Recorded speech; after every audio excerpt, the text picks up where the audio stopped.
I'm going to tell you a story about two billionaires with two completely different views on gold, but somehow they both ended up staring at the exact same metal, silver. Warren Buffett has famously said that gold is the last thing he'd want to own. It just sits there, it produces nothing, wouldn't even touch it with a 10-foot pole. But silver, Buffett saw something completely different. He saw a metal that the world actually needs, a metal that gets consumed, a metal buried inside electronics, technology, medicine, and industry. And decades ago, Buffett backed that belief with one of the most famous silver purchases in history. A purchase so big, it made someone else a billionaire. Who? Thomas Kaplan, which yesterday dropped a precious metals forecast that sounds almost insane. He's talking about $30, $40, even $50,000 gold. And he says over the medium to long term, gold and silver could multiply from where they are right now. Think about what that actually meant for silver, because we're not talking about some random YouTuber throwing out crazy price targets. Wait, that's me. We're talking about extremely successful billionaires who have put enormous amounts of money behind these ideas and know the ways of the financial world better than statistically 0.00029%. That's the percentage of billionaires there are currently in the United States. And when you connect Buffett's silver thesis with what Kaplan is warning about right now, this starts to look a whole lot bigger than just another silver rally. Because if Kaplan is even remotely right, the silver market we know today could be completely unrecognizable tomorrow. They always say follow the money, and right now, the money is following silver.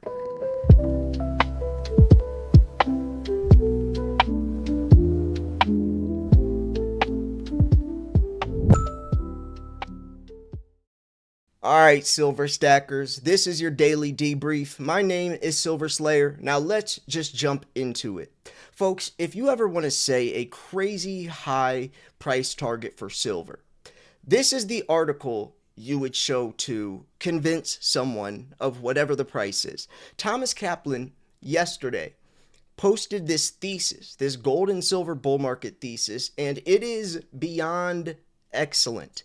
This is by far the best article that I've read in a while, just breaking down gold and silver and why they have so much potential beyond everything else by far. Now, Thomas Kaplan is the same billionaire that was made by Warren Buffett. Warren Buffett bought 3,500 tons of silver in 1997. The purchase helped make Thomas Kaplan a billionaire. The purchase actually did make Thomas Kaplan a billionaire. And Buffett also doesn't like gold at all. He said gold is about the last thing he'd want to own. He'd much prefer acres of land, an apartment, or candy over the precious metal, even candy. So we're going to go over, of course, Thomas Kaplan's article, but I do want to explain a little deeper to why Warren Buffett doesn't like gold. I mean, there is a reason why my name is Silver Slayer and not Gold Guy. You know, I'm not going to go too deep into this, but this does break down right here why. Just very, very bluntly. Warren Buffett avoids gold due to its lack of practical applications. Silver, with its industrial and medical uses, aligns with Buffett's value of investing principles. Gold is primarily used for jewelry and lacks practical utility. Silver's use in electronics and healthcare enhances its investment value. Value investors prefer assets meeting genuine market needs. So he's not buying the gold thing just because it's shiny and because someone says it's valuable. He's investing into things that make sense, right? Silver makes a lot of sense. It's scarce. It has millions of uses. It's the most highly conductive metal for thermal conductivity, electricity, yada, yada, yada, yada, yada, yada. You guys know, hopefully you guys understand all of what I was just about to go into, that rant about why silver has value, and gold doesn't, right? Gold is more just worn on, on necklaces. It's jewelry, or it sits in safes or vaults. It doesn't really do much. It almost is valuable just because it's shiny. Now, yes, there is gold in technology a little bit. I used to scrap gold out of laptops and cell phones, but of course, silver's on a whole different level. So that's his reasoning. Now, I do want to go into this, but before we do, folks, make sure you click subscribe, because every single day I will give you guys the update, the daily debrief of what you need to know. I'll also go into stuff like this, but I'll always be covering the immediate price action, what's causing or affecting silver to do what it does that day. You'll always be plugged in, and there's many different variables that affect it, so I'm like your one-stop shop. But I also do like diving into stuff like this, or the military's involvement, or JP Morgan price manipulation stuff. I jump into it all because the silver rabbit hole goes deep, and your boy has a shovel and will always keep digging. So why the precious metal cycle is misread by almost everyone. By the way, this is brilliantly worded. This whole article is amazing. Investor psychology has a persistent flaw. It rewards short-term pattern recognition while systematically punishing long-duration conviction. In no asset class is this more visible than precious metals, where the gap between institutional positioning and retail behavior has rarely been wider. The investors who have generated the most asymmetric returns in gold and silver over the past 2 decades did not do so by reacting to price movements. They did so by anchoring themselves to structural monetary forces that most participants never pause to understand. And that is so true. You know, if I wasn't a channel that posts every single day, I would never look at the price. If I wanted to buy silver that day, I'll just buy it. Like I just bought some silver 2 days ago, and I just bought it. I didn't look at the price. Didn't even I don't care because I don't have a crystal ball to time. Like, oh wait, I should wait till tomorrow. Like what? That's just gambling. Like I don't care whether the price is up 50 cents or $2 or down 50 cents or down $10. I just buy it because I know it's way more valuable than whatever minuscule gap I'm trying to get. I'm not a coupon person. I'm not going to drive 15 miles to get gas for 10 cents cheaper. That's just not the type of person I am. Maybe that is you, but I just see the bigger picture. I just buy it and hold it. So the Thomas Kaplan gold and silver bull market thesis is not a price target dressed up in a sophisticated language.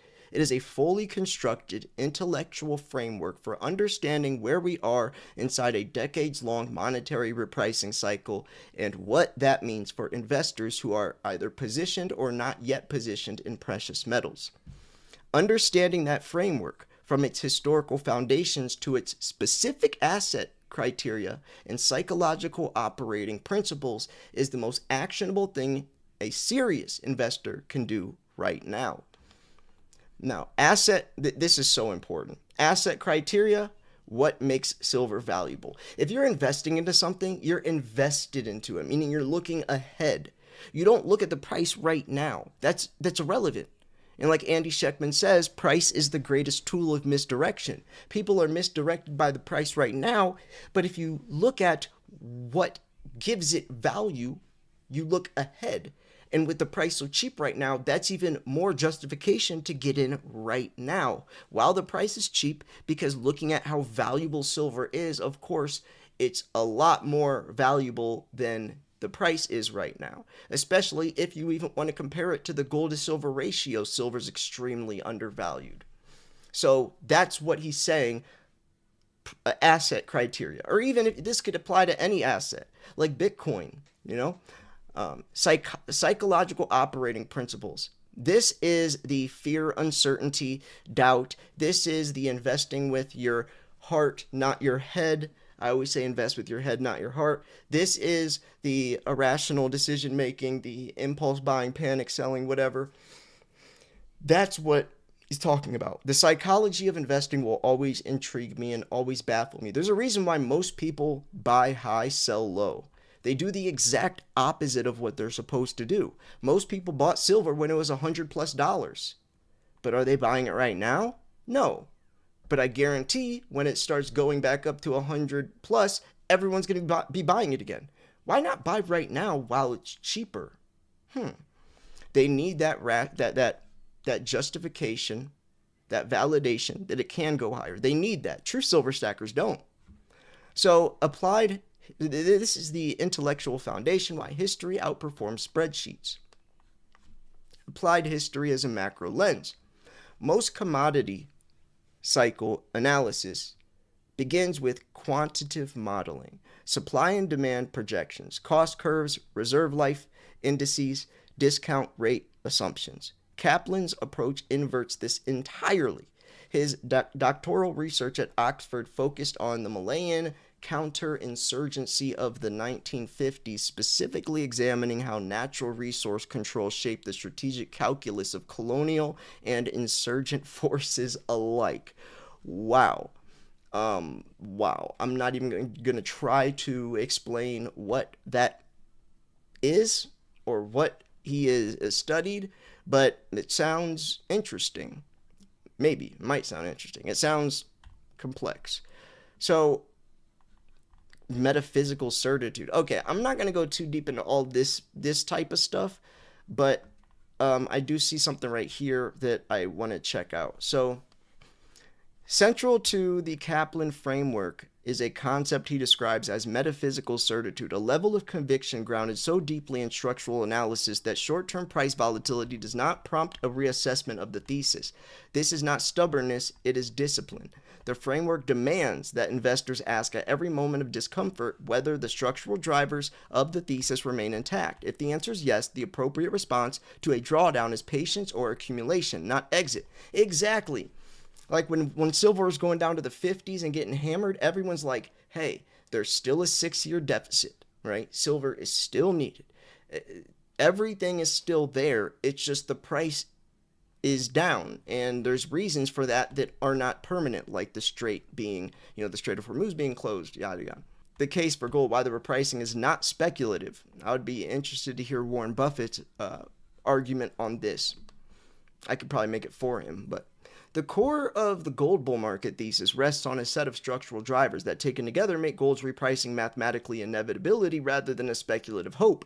Furthermore, every structural force that was present before 2008 financial crisis has since been amplified. Fiat currency debasement, which is ongoing, sovereign debt accumulation, long-term mining underinvestment, medium to long-term central bank gold buying, which is definitely accelerating, industrial silver demand, definitely accelerating. So, the framework allowed Kaplan to forecast gold moving from approximately $550 to a band of $3,000 to $5,000 an ounce in 2007. Now applies with greater force. The next leg has already formed or proved that his structural thesis was far from speculative. And he was about right. I mean, well, not 2007, but, look where gold's at right now. Between those two, 4,000 something. Around 4,500, whatever.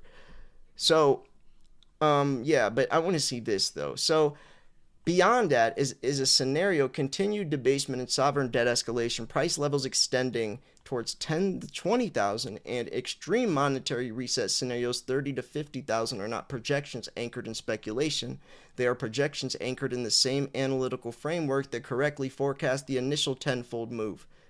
Right? That's so crazy because it's not like irrational thing. Like, this isn't just speculative. Like, there's genuine data and logic behind his thoughts and his thesis, right? You can't even call it like a silver prediction, or I guess that's not the right word. You can't even call it like speculative analysis or an educated guess. It's more just showing the facts. Like, it's just showing, hey, this is what happened last time with this same model of logic and understanding. So moving forwards, if I say this number, it's from the same model of logic and understanding. It's not from me just saying it, hoping or speculating.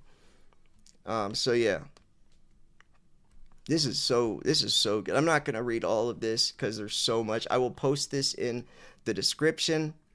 But man, like, this is genuinely, like, if you want, if someone like a stockbroker or someone who's into other things genuinely is like debating you or trying to figure out why you like silver so much or even gold, show them this article and tell them to read it word for word, top to bottom, all the stuff that I didn't even cover, and ask them to try to actually understand what it's saying with an open mind, not biased. Just read it and just soak it in, and hopefully they would understand. Hopefully they would. If they don't understand, then they shouldn't be investing, period, anyways. So, yeah, I'm going to wrap this video up here. I thought this was very interesting. I really like Thomas Kaplan. Well, I guess I like what he said. I don't know the man himself, but yeah, Warren Buffett is OG. Bought so much silver, it helped someone else become a billionaire. Like, that is insane. But anyways, yeah, I'm gonna wrap this video up here. Make sure you guys subscribe. I post every single day. Every day. If you haven't checked out my last 2 weeks of videos, highly recommend you go check those out. A lot of interesting stuff has happened. A lot of big stuff that you probably didn't know if you don't watch my channel, like the Precious Metals Act or the critical mineral and extract. Wait, what is it? The Critical Mineral and Extraction Tax Parity Act or something like that. A lot of different stuff has come out. Now, at the end of the day, I hope you got Thomas Kaplan's message. Just keep buying, keep stacking, and let time do the rest. Anyways, folks, I love you all. You've been debriefed. This was Silver Slayer. Peace.